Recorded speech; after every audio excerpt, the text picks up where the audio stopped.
Hello everyone, and welcome to another Let's Playthrough with me, your host Tim.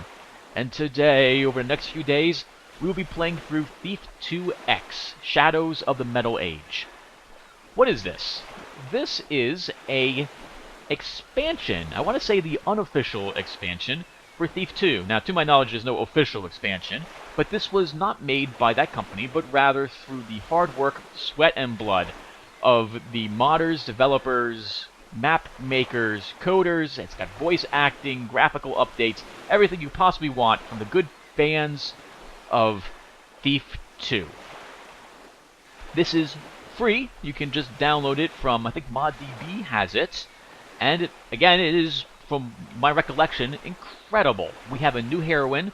There's going to be some new tactics for all the old elemental arrows that we saw Garrett using. There's all new maps. We have a new, I think I just mentioned, we have a new heroine. Completely new story, though it takes place kind of parallel to Garrett's story. It's supposed to be great. I remember really liking it, and I'm looking forward to giving it a shot. I think I just mentioned that I never beat this one, just like the original Thief 2. I got pretty far, but never completed it. So, and just like the Thief 2, I have a good memory of the first mission. I remember the theme for maybe the next 3 to 4, but that's it. Anything else past that's going to be completely new to me. And when it comes to the missions I have done, I don't remember anything about them. So this is going to be awesome for you and I to go through it basically from scratch. So consider it mostly blind, legally blind could perhaps be the way to describe it.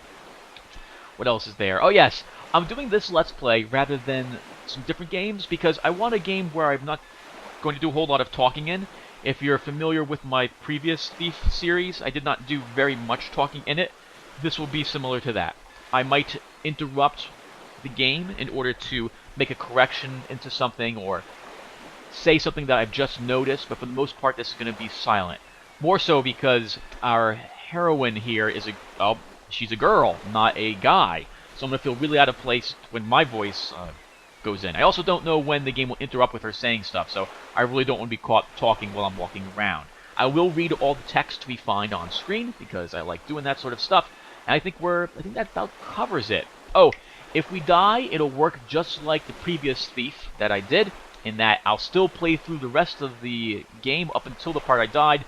I will put a link at the beginning of where I redo, so that you can skip the redo, going back to where we left off, as it were. The exceptions to this will be if I see let's say a jump over lava, I'll probably quick save and then make the jump attempt. Sometimes I'm not so great at the platforming, and I'd hate just to die because of a bad platforming attempt. That said, though, if later on in that same mission I attempted to, let's say, steal something and it went horribly wrong, and I end up failing the mission because of it, I won't reload from the quick save. I will redo it from the start. Now, there will be one final exception to that, which is that I do enjoy playing for only an hour at a time and then compressing files down. I will reload in a mission if I die from that hour save mark, more or less, just in case you're curious. And I have a clock here to help me out with that. Alright, so I think we're good to go. Let's go ahead and start a new game. Oh, for difficulty, so if you're new to Thief, and this is the first one of these you're seeing, the difficulty level affects the amount of health you possess, affects your in-game objectives. Generally, normal provides the least amount of objectives. You require to find the least amount of gold, and you have the most amount of life.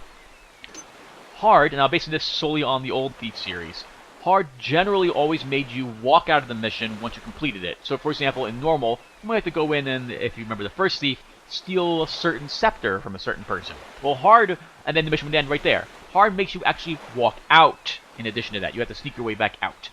Hard generally also makes it so that you can't kill unarmed people, but you can kill guards.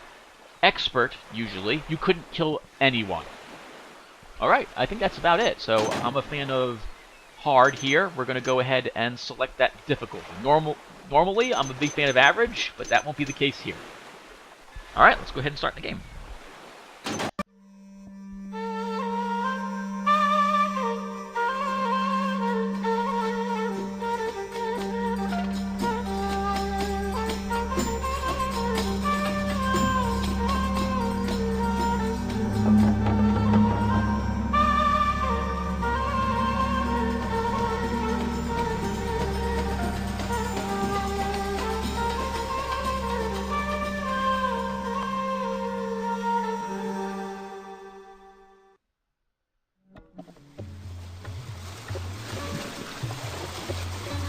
Finally.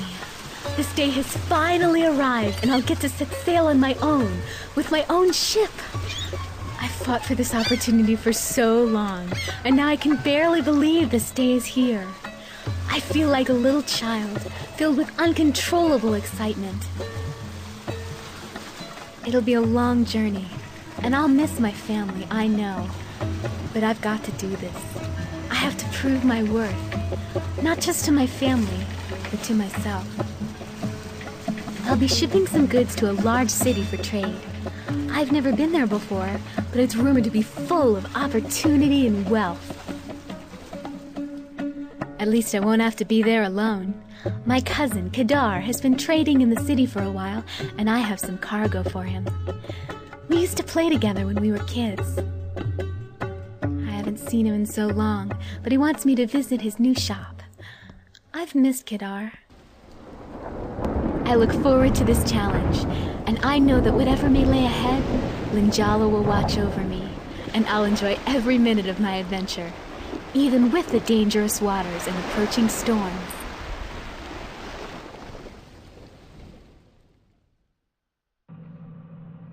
Unexpected shelter. Search the dock area for your cousin, Kadar.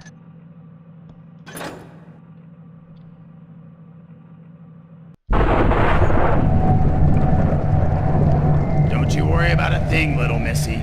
I'll take care of your cargo until you get back.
Hey everyone, sorry about this. It's a little too dark for my taste. I'm gonna up it the light a little bit.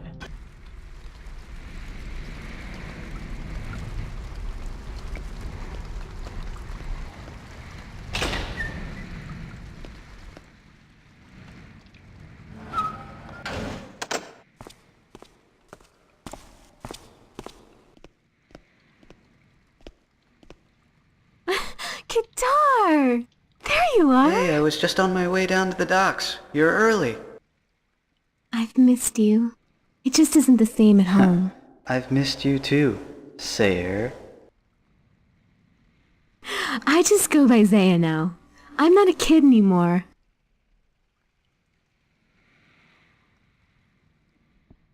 Come on, I'll take you back to my shop. I think you're really gonna like the city, Zaya. It's full of promise. You'll see. I can't wait to see.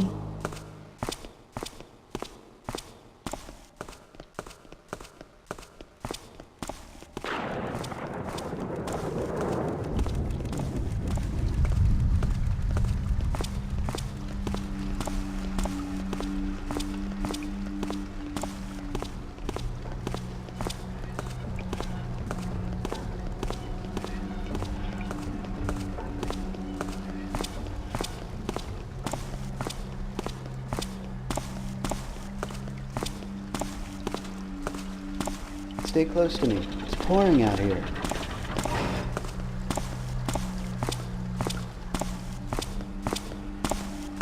It may be pouring out here, but the city doesn't look as dangerous as I've heard. These streets are deserted. Well, I guess most of the city's not too bad, except for the poor section over to the west. There are some places there not even the city watch will go. Still, I wouldn't go out by yourself. The city's no place for a stranger, especially at a time like this.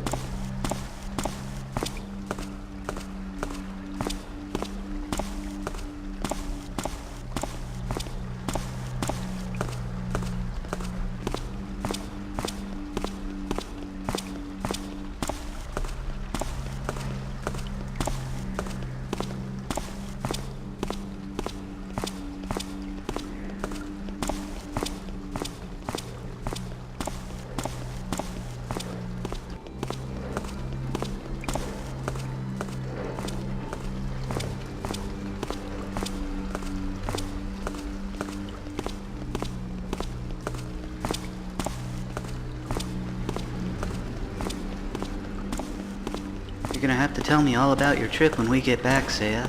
It's been so long since I've seen anyone from the family. I sure hope this weather lets up soon.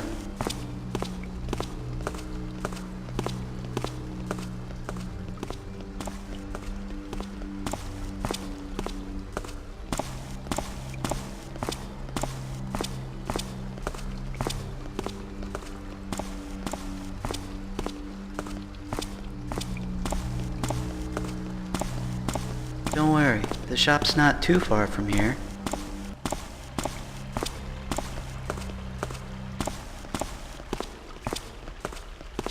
I can't remember the last time a morning looked this dark.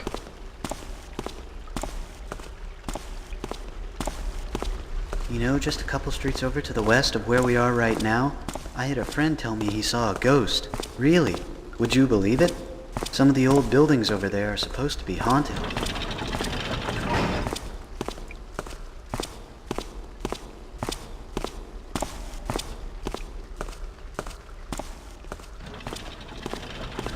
Hey, why are the day gates closed?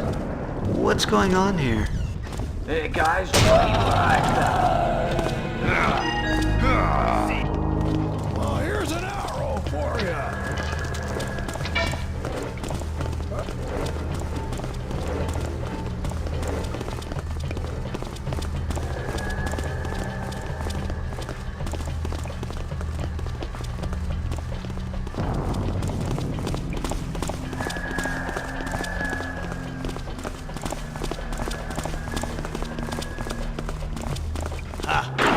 Following her in there.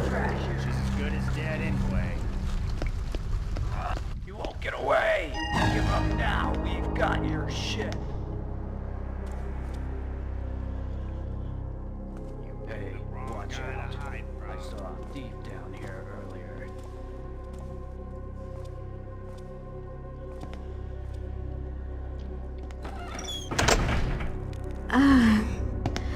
Maybe this isn't such a good idea. Come on, men. She's cornered. I'm not going in there. Are you crazy? That place is haunted. Yeah, I've heard some stories. It's not haunted. Then you go in there alone. I need people with me to search for her. Well, I'm not going in there, and anyone who does is crazy. Fine. Maybe you're right. The zombies can have her then.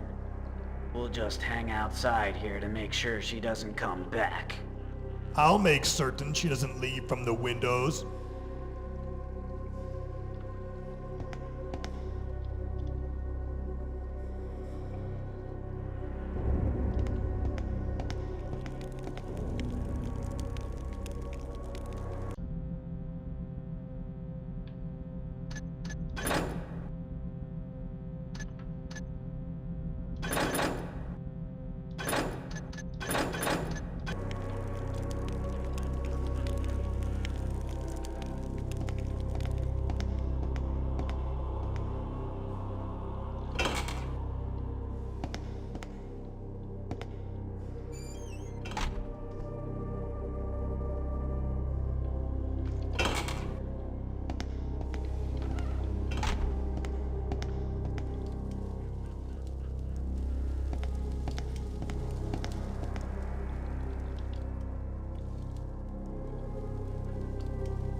Search Depository will help you open this door.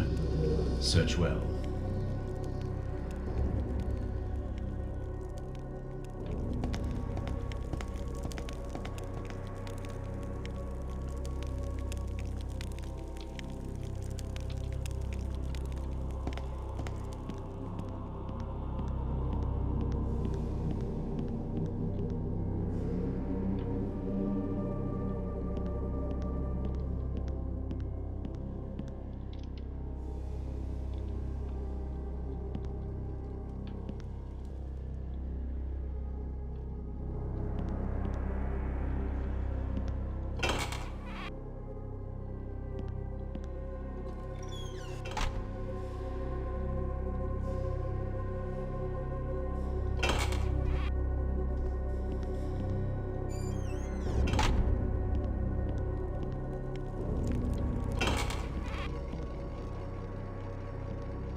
Damn!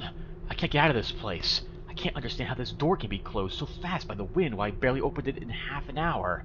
And those horrible sounds and steps, they're getting closer every minute. What can live in such a place? Tinker used to warn me about something strange here. I should have listened to him. Oh, my candle's almost burned out. Soon I'll face the darkness. Whatever is coming, I'll not be an easy opponent.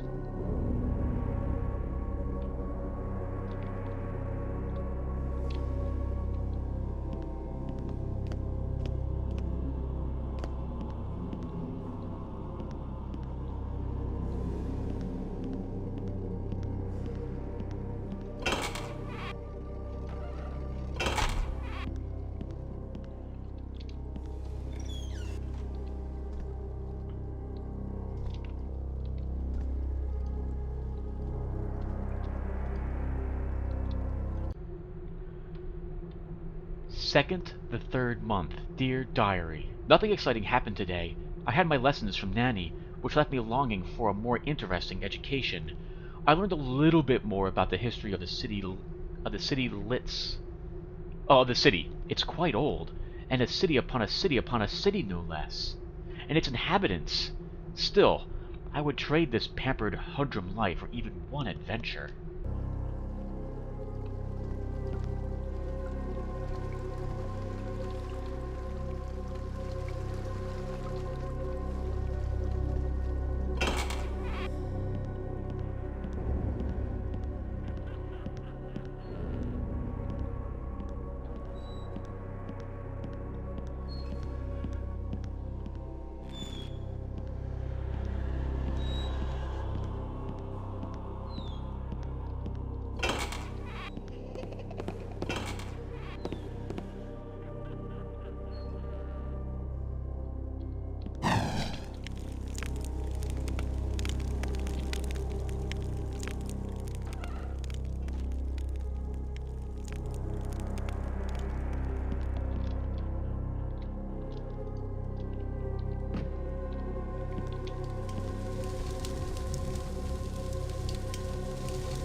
Fairy lyrics from the notes of unknown adventurer.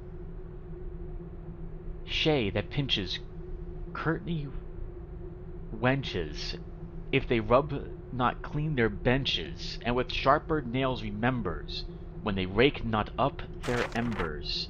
But was I of a woman bold, who thrice my brow didst sign, I might regain my mortal mould, as fair a form as thine. At morning and at evening both you merry were and glad, so little care of sleep and sloth these pretty ladies had. When Tom come home from labour, or sis to milking rose, then merrily, merrily went their labour, and nimbly went their toes. His belt was made of myrtle leaves, plated in small curious thieves, beset with amber cowslip studs, and frinned about with daisy buds. The trickster came, and went did he, and all the folks did quickly flee. Where once their house of dancing was, now stood a tree, and bees abuzz.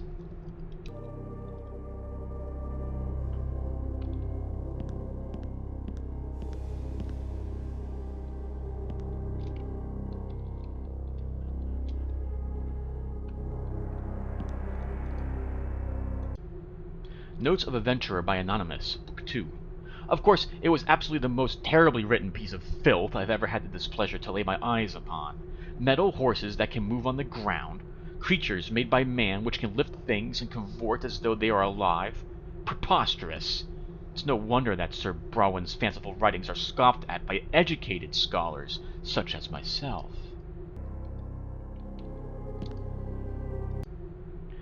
Excerpts from Llewellyn's Life and History Notebook. Chapter 4. Because of my reputation as a swift note-taker, and as one who is deeply intrigued by matters of history, I was given the opportunity to be witness to a special interrogation by the Hammerites. Upon that day, they had captured a young acolyte of a group known as the Hand Brotherhood. I had heard of this brotherhood, and had seen two I believed to be these strange mages, but I had never spoken directly to one before. As it was, this acolyte did not speak with the strange echo that pervades the voices of the mages, even apparent if they are in a small room. So it was my belief that he was a mere apprentice of some sort. He was caught trying to sneak into a Hammer library, but opened the wrong door at the wrong time. 2 hours later I arrived, and Father Doran proceeded to question the apprentice. At first he would not speak, but his tongue loosed a bit when one of the Hammers brought in a pot of boiling water.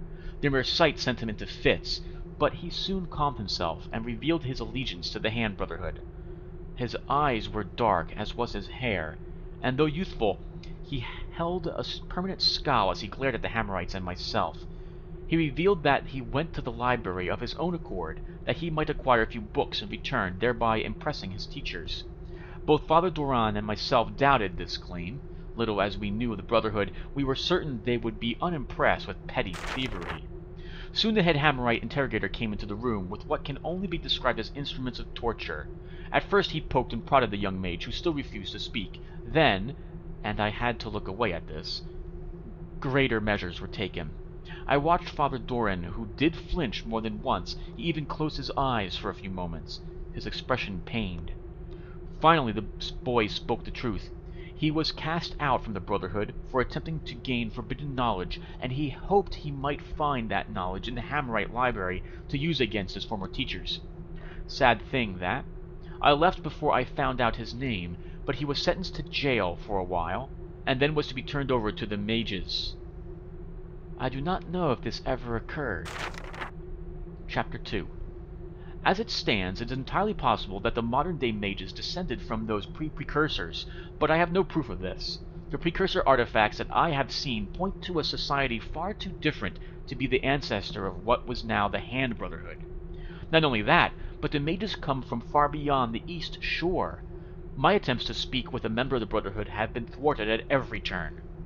Not only don't they like visitors, they also shun those with any serious questions. A pity. Chapter 16. Of course, the strangest thing was that their skin shone a bright green. Their hair flowed out from around them, and I felt as though I might fall under their spell. Far away though I was, I couldn't help but stare, and it seemed as though I was growing nearer to them, despite the fact that my feet were firmly planted on the ground. They were beautiful, these strange women. At last their glowing yellow eyes caught sight of me, and I tensed. The hair rose about them, and I turned, running like a coward that I am. Who knows what tortures I might have had were I captured? I think about this often. Chapter 17. Despite those things, I am still considered a historian. Though the pagans are interesting, there doesn't appear to be any evidence that the trickster was ever a tangible deity, or that he could somehow be reborn. It just isn't feasible. The Hammers, of course, vehemently deny this, but what am I to say? They just won't face the facts, no matter how clearly presented, and I do fear that they may take my facts as to be blasphemy. Still, all their training is good, even if there's no trickster to do battle with. Someone must protect the weak and the innocent of the city. We certainly do not rely on the local government to lift a finger against the criminals. How I long for a strong hand of justice to swiftly smite down the scum of the gutters.